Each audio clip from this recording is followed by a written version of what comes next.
بسم الله الرحمن الرحيم.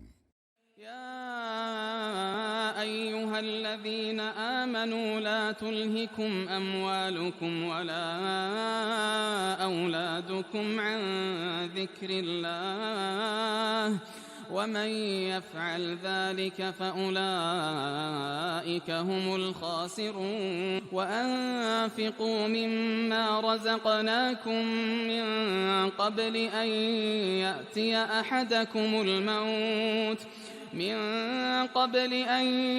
أحدكم الموت فيقول رب لولا أخرتني إلى أجل قريب